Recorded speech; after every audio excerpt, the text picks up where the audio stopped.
السلام عليكم الخوت، نتمنى تكونوا ديما بخير. مرحبا بكم معنا في إطلالة اليوم اللي كيف جرات العادة غتكون كلها استفادة. اجي ناخدكم معايا اليوم لواحد العالم اللي هو غريب ومجهول، واحد العالم كيلفو بزاف ديال الغموض وما كيعرفوا الا الجن والصحراء. واحد العالم اللي كيسلط الضوء على واحد النوعية مميزة من الإنسان اللي هو الإنسان الزهري. وقيل أول مرة غادي تسمعوا أن هاد النوع من البشر لهم قدرات اتصال خارقة بالعوالم الأخرى. الإنسان الزهري هكا كيعيطولو، وكاين اللي كيعيطلو عاوتاني الوسيط الروحي أو بمثابة مفتاح الخزائن المدفونة ديال الكنوز، حيت هاد النوع من الإنسان كيكون محبوب عند الجن وكيكون مهاب عندهم لدرجة أنهم كيحرصوه من أي أذى يقدر يصيبه. ولكن علاش هو تسمى بالزهري؟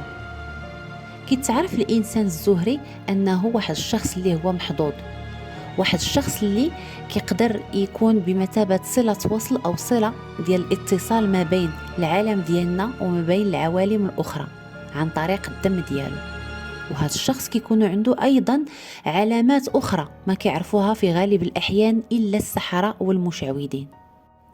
في هذه الاونه الاخيره كثر بزاف الحديث على الإنسان الزهري أو الطفل المحظوظ كيف ما كيقولوا عليه، ولكن في غالب الأحيان هذا الحظ ما كيكونش عامل إيجابي بالنسبة ليه، ولكن كيجعل أن الدم ديالو شبه مرغوب من قبل الجن. وهذا الأمر كيحددو السحرة والمشعوذين حيث كيستخدموا الدم ديالو في أعمال السحر والشعوذة والطلاسم. وهنا خصنا نسلطوا الضوء على أن هذه الظاهرة واخا انتشرت في أغلب بقاع إفريقيا وآسيا، ولكن الانتشار الحقيقي ديالها كيقتصر على بلادنا، على دولة المغرب، وحيث يقال أنه يستهلك أو يموت سنويا ما لا يقل عن 100 إنسان زهري. هذا علاش اجيو نزيدو نغوصوا في اعماق المعرفه باش نتعرفوا على شكون هو الانسان الزهري بالضبط، وعلاش هو مطلوب لهذه الدرجه، وشنو هي اهم الصفات ديالو والفوائد ديالو. قبل ما ندخلوا في صلب الموضوع اجيو نتعرفوا على مشتقات هذا الاسم. يعني كلمه الانسان هنا المقصود بها الطفل اللي ما تجاوز 10 اعوام، والطفل الزهري أو الزهري هي كلمة مشتقة من كلمة الزهر، يعني الحظ باللغة ديالنا.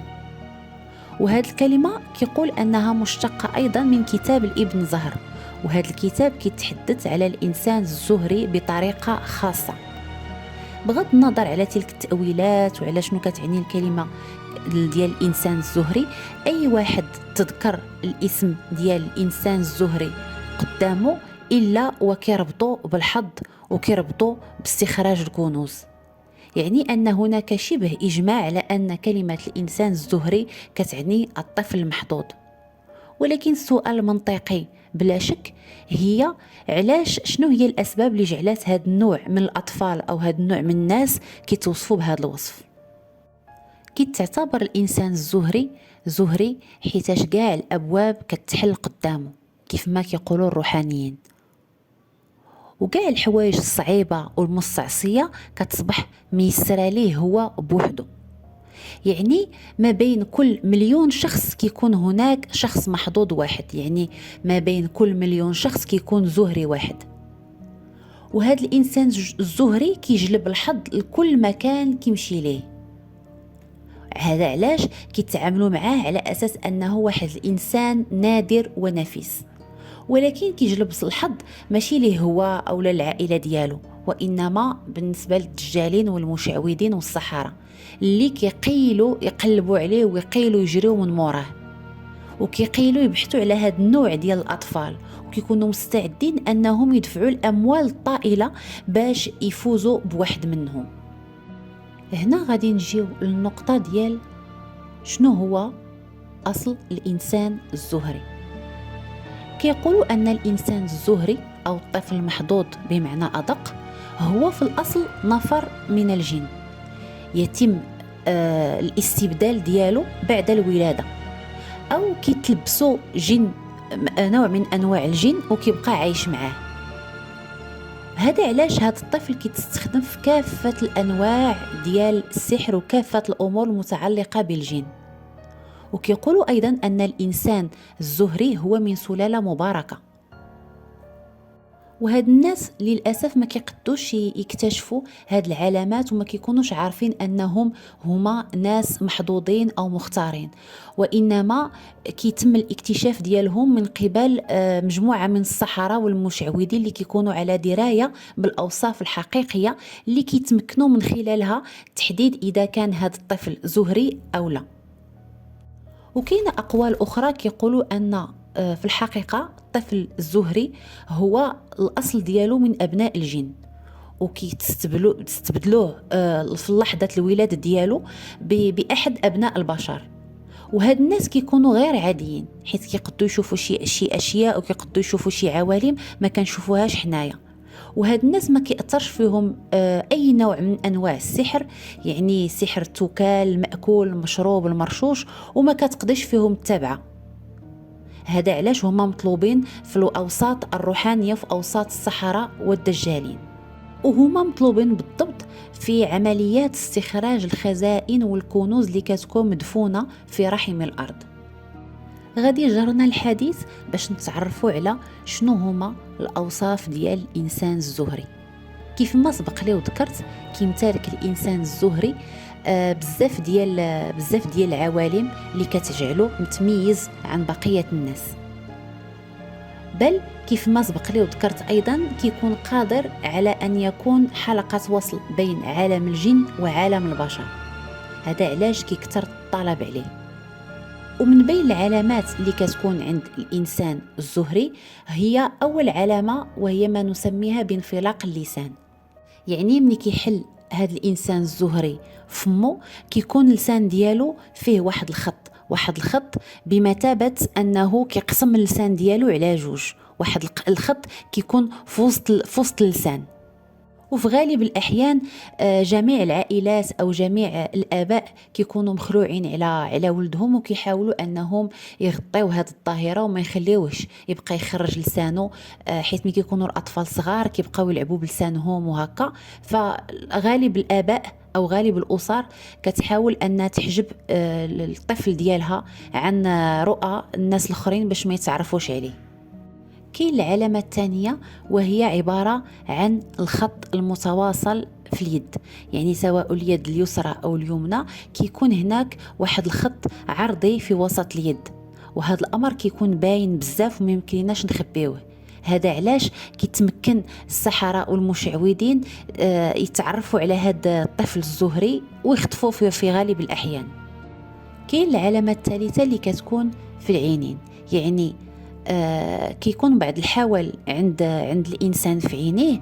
أغلب الناس كيتحاب لهم أن هذا الطفل أو هذا الإنسان كيكون معاب، يعني حول، ولكن لا، هذه في الحقيقة كتكون بعض العلامات من اللي كتميز أن هذا السيد أو هذا الشخص فهو إنسان أو طفل زهري، ناهيك على واحد اللمعة اللي كتكون مميزة في عينيه، يعني عينيه كيكونوا كيضويو وكيلمعوا بواحد الطريقة خاصة ما كتكونش عند الناس العاديين.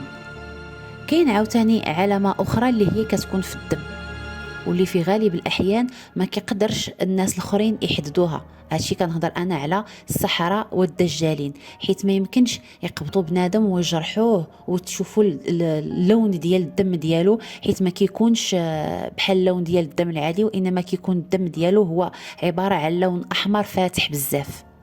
وكاين هناك بزاف ديال العلامات الاخرى اللي كتكون عند الانسان الزهري، ولكن ما كتكونش على واحد القدر كبير من الاهميه بحال الانواع الاخرى. وهاد العلامات كتكون في الشعر وفي التقسيم ديالو، في اللون ديالو، كتكون عاوتاني في اللون ديال العينين. ولكن هاد العلامات تقدر تواجد حتى عند الانسان العادي، يعني ما كتعتبرش من العلامات المهمه بحال الاخرين. هاد العلامات كلها اللي سبق ليا وذكرتها هي في الحقيقة علامات الهدف منها الاستدلال على الإنسان الزهري، ولكن بعض هاد العلامات كتجرنا للتصنيف ديال هاد الشخص على حسب كمية ونوعية العلامات الموجودة فيه. فمثلا إذا كان الإنسان الزهري كيتوفر على كاع هاد العلامات فهو يعد إنسان زهري من التصنيف الأول. ولا كانت متوفرة فيه غير العلامات ديال الكفين واللسان فهو كتعتبر إنسان زهري من الدرجة الثانية. وإلا كانت العلامات الأخرى فهنا كنصنفوا على أساس أنه إنسان زهري من الدرجة الثالثة. هنا كتفاوت النسبة والأهمية ديال طلب السحرة والمشعوذين على هذه الأنواع من الزهريين. غادي جرنا الحديث باش نطرحوا السؤال: فين كيكون الإنسان الزهري؟ يعني أين هم أماكن الإنسان الزهري؟ هذا الإنسان كيتواجد في كل مكان، يعني أي شخص في الكون معرض على أساس أنه يقدر يتولد زهري.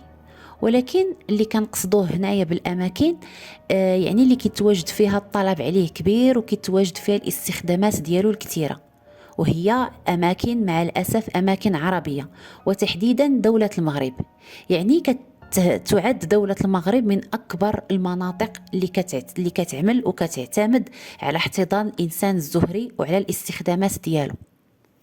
يمكن هذا الشيء راجع لانتشار السحرة والمشعوذين اللي كيكونوا في الجبل واللي كيكونوا في بعض المناطق المعينة في البلاد ديالنا، تماما كما هو الحال في باقي أجزاء القارة الإفريقية، واللي كيتواجد فيها الإنسان الزهري بنسب متفاوتة. ولكن غادي نلقى واحد النسبة اللي هي صغيرة جدا في آسيا ونسبة شبه منعدمة في أوروبا. اللي كيهضر على هذا النوع من البشر ضروري ما غادي نهضروا على مافيا الإنسان الزهري. يعني كاين هناك أشخاص كيقوموا بالمتاجرة في هذا النوع من البشر أو الأطفال وكيكسبوا من موراه بزاف ديال الفلوس. وغالبا هاد الناس ما كتكون عندهم لا ذمه ولا ضمير، وغالبا كيكونوا من السحرة والمشعوذين، حيث كيتمكنوا انهم يتصلوا بالجن وانهم يتصلوا بالعالم الاخر، وبشي طريقه او باخرى هذا العالم الاخر او هذا الجنون كيتم هما اللي كيطلبوا منهم دم الانسان الزهري ولا شي حاجه منه.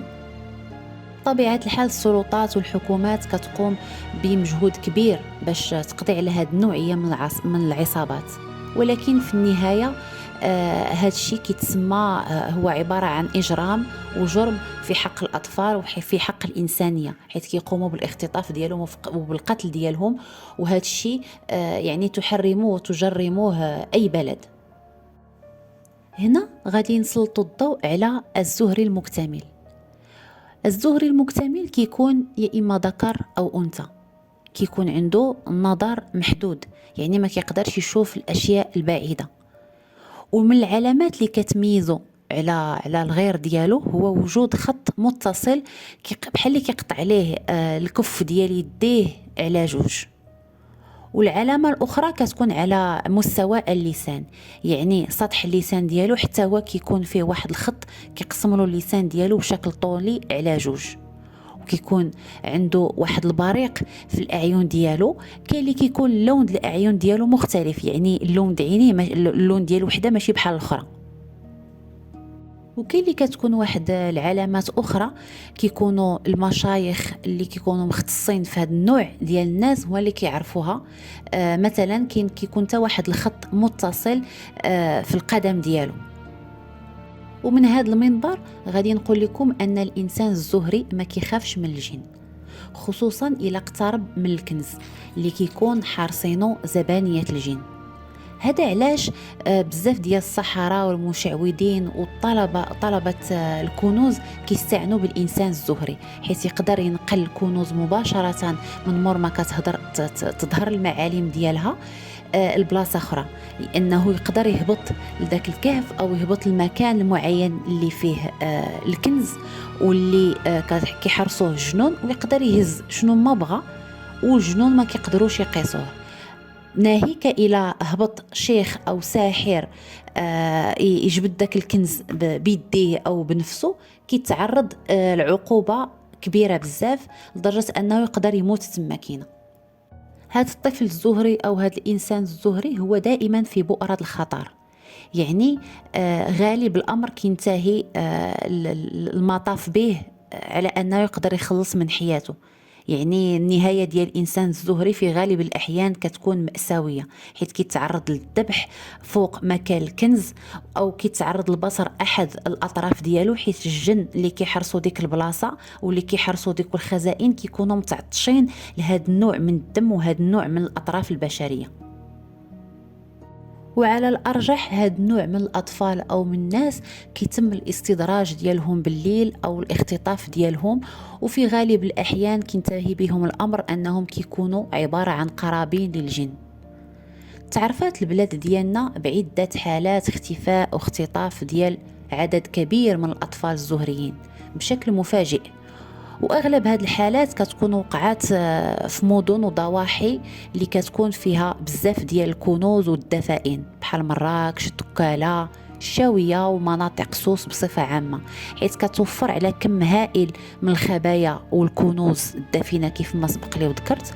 وبالإضافة إلى كتكون فيها بزاف ديال المدارس العتيقة وبزاف ديال الأماكن اللي كيكون موجود بها هذا الكنز أو هذه الدفائن، واللي أيضا كيكونوا مجموعة من طلاب هذا العلم اللي كيبحثوا باستمرار على هذا النوع المعروف بالإنسان الزهري، اللي كيستخدموه كوسيط روحي للتجارب ديالهم الأولية والمحاولات ديالهم في استخراج أحد الكنوز أو الخبايا أو لتطبيق نوع معين من السحر.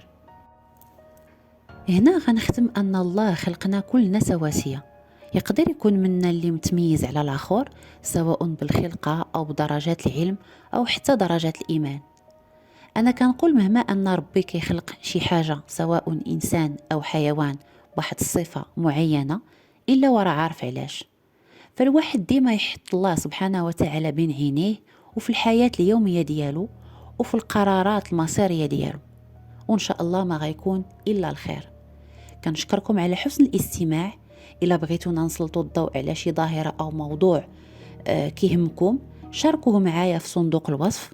كنضرب لكم موعد في الإطلالة الجاية إن شاء الله. خليتكم على خير والسلام عليكم.